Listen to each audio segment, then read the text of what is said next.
Oke, selamat datang semuanya. Pernah kepikiran nggak kalau sebuah obeng atau bor di rumah itu bisa jadi salah satu benda paling berbahaya? Nah, hari ini kita bakal ngebahas soal keselamatan perkakas.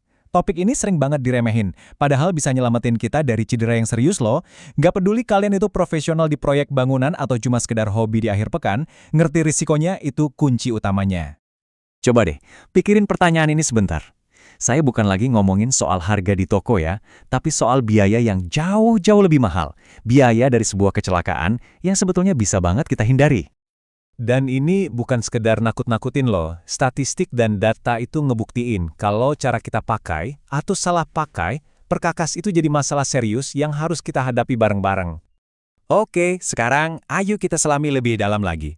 Kunci buat mencegah kecelakaan itu, ya kita harus paham dulu dong bahayanya apa aja. Yuk kita bedah satu persatu. Kita mulai dari yang paling sering jadi korban, mata dan wajah. Biasanya ini gara-gara serpihan material yang berterbangan pas kita lagi kerja.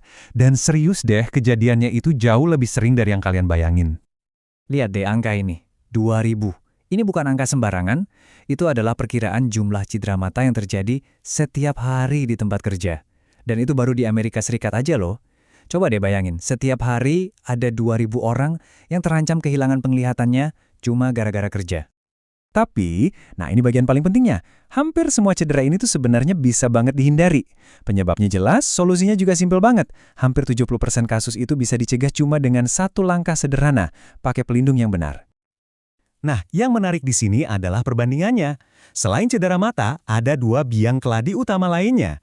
Luka sayat itu nyumbang 30%, terus jatuh dari tangga 20%. Mari kita lihat lebih dekat. Angka 30% ini gede banget loh. Dan yang bikin lebih ngeri lagi, 7 dari 10 cedera ini kenanya kemana coba? Ke tangan dan jari kita. Justru bagian tubuh yang paling kita butuhin buat kerja kan?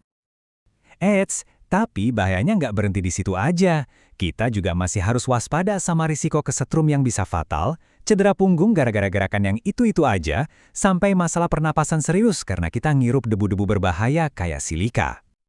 Jadi kalau udah begini, salah siapa dong? Jawabannya, ini bukan soal cari-cari siapa yang salah. Keselamatan itu tanggung jawab kita bareng-bareng. Perusahaan iya, pekerjanya juga iya. Di sini kita bisa lihat pembagian tugasnya jelas banget. Perusahaan itu wajib nyediain alat yang aman, ngasih pelatihan, sama APD alias alat pelindung diri. Nah, di sisi lain, kita sebagai pekerja, tugasnya ya milih alat yang pas, ngecek dulu sebelum dipakai, dan yang paling penting, ikutin semua prosedur keselamatannya. Oke, sekarang kita fokus ke bagian kita ya. Anggap aja ini kayak janji suci keselamatan buat diri sendiri.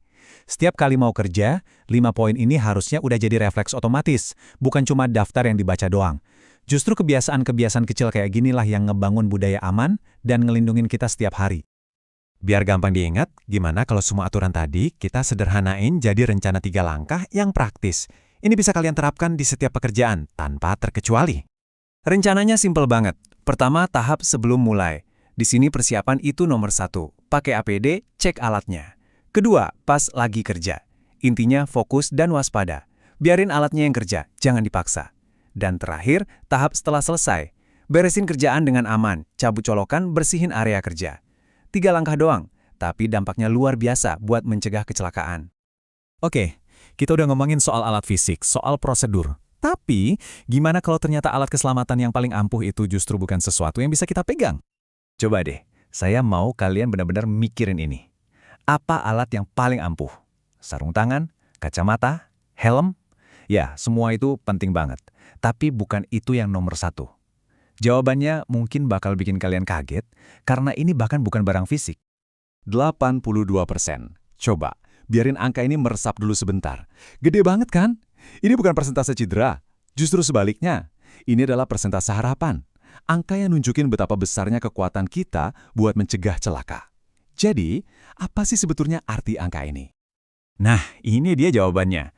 Sebuah studi keselamatan kerja nemuin kalau perusahaan yang ngadain briefing singkat tentang keselamatan setiap hari, bukan cuma sebulan sekali, angka insidennya turun drastis, sampai 82%. Betul sekali. Jadi, alat keselamatan terbaik itu bukan helm atau sarung tangan, tapi komunikasi yang konsisten dan terbuka. Jadi, ini udah bukan teori lagi ya, ini bukti nyata kalau ngobrol itu bisa nyelamatin nyawa.